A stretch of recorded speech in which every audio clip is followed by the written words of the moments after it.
Hey guys, wala pang isang buwan nilabas ni Itel ang S24 at bigla-bigla guys. Mukhang lalabas na rin ngayong buwan ang S25 at ang S25 Ultra.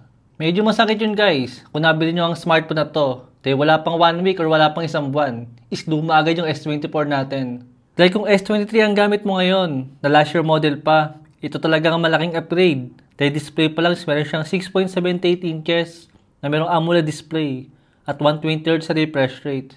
Tapos naka 8128 na version pa siya. Hindi pa malinaw guys kung ano magiging full specs na yan at kung magiging magkano yung kanyang SRP. Dahil sa November 16 to 20 pa siya magiging available. At pwede na tayo mag-pre-order sa kanya. Kaso medyo duda pa ako sa pricing na yan. Pero ang hula ko guys is baka magiging around 6,000 to 7,000 yung smartphone na yan. Yan si Itel S25. Dahil meron pa silang lalabas na S25 Ultra. At medyo hawig ng smartphone na yon. Yung Infinix Hot 50 Pro Plus na around 8.5 nga yung SRP. At sigurado naglalaro din guys yung presyo ng Itel na yan sa ganung presyo pagka nga nilabas siya. Itong design ng Itel S25 Ultra, ginay siya sa may design ng Samsung Galaxy S24 Ultra.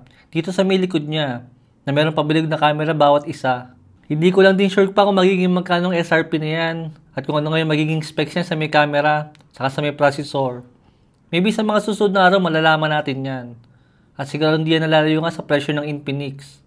Saka napakanipis din niya, yung si Itel na merong 6.9mm na ultra slim design. Sa totoo lang guys, na-delay ng labas sa Itel sa atin ng S24, dapat noon pa yan. Kaya nagkasunod ng S25 ngayon. Dahil ngayon pa lang nga lang ilalabas ng S25.